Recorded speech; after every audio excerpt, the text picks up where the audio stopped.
विक्रम बेताल की अगली कहानी। राजा या सेवक, किसका काम बड़ा। मिथिलावती नाम की एक नगरी थी। उसमें गुणदीप नाम का राजा राज करता था। उसकी सेवा करने के लिए दूर देश से एक राजकुमार आया। वह बराबर कोशिश करता रहा, लेकिन राजा से उनकी भेंट न हुई। जो कुछ वह अपने साथ लाया था वह सब बराबर हो गया। एक दिन राजा शिकार खेलने चला। राजकुमार भी साथ हो लिया। चलते चलते राजा एक वन में पहुंचा। वहां उसके नौकर चाकर बिछुड़ गए। राजा के साथ अकेला वह राजकुमार रह गया। उसने राजा को रोका। राजा ने उसकी ओर देखा तो पूछा, तू इतना कमजोर क्यों हो रहा है। उसने कहा, इसमें मेरे कर्म का दोष है। मैं जिस राजा के पास रहता हूँ वह हजारों को पालता है, पर उसकी निगाह मेरी ओर नहीं जाती। राजन, 6 बातें आदमी को हल्का करती हैं। खोटे नर की प्रीति, बिना कारण हंसी, स्त्री से विवाद, असज्जन स्वामी की सेवा, गधे की सवारी और बिना संस्कृत की भाषा। और हे राजा, ये 5 चीजें आदमी के पैदा होते ही विधाता उसके भाग्य में लिख देता है: आयु, कर्म, धन, विद्या और यश। राजन, जब तक आदमी का पुण्य उदय रहता है तब तक उसके बहुत से दास रहते हैं। जब पुण्य घट जाता है तो भाई भी बैरी हो जाते हैं। पर एक बात है, स्वामी की सेवा अकार्थ नहीं जाती। कभी न कभी फल मिल ही जाता है। ये सुन राजा के मन पर उसका बड़ा असर हुआ। कुछ समय घूमने घामने के बाद वे नगर में लौट आए। राजा ने उसे अपनी नौकरी में रख लिया।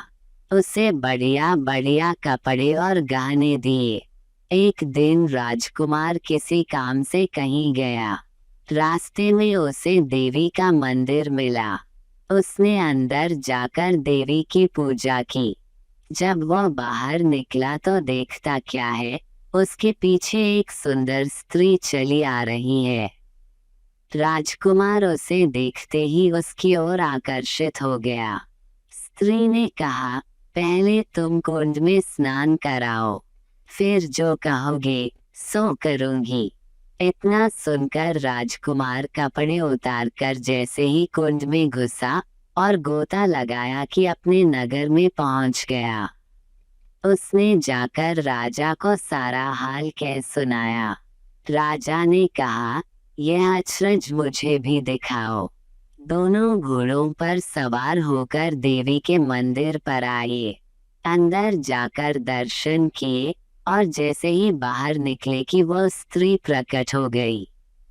राजा को देखते ही बोली, महाराज, मैं आपके रूप पर मुग्ध हूँ। आप जो कहेंगे वही करूंगी। राजा ने कहा, ऐसी बात है तो तू मेरे इस सेवक से विवाह कर ले।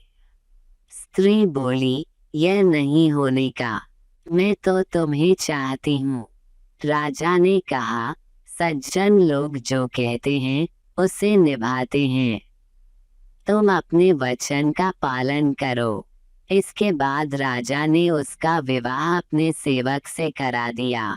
इतना कहकर बेताल बोला, हे राजन, ये बताओ कि राजा और सेवक दोनों में से किसका काम बड़ा हुआ। राजा ने कहा, नौकर का। बेताल ने पूछा, वो कैसे।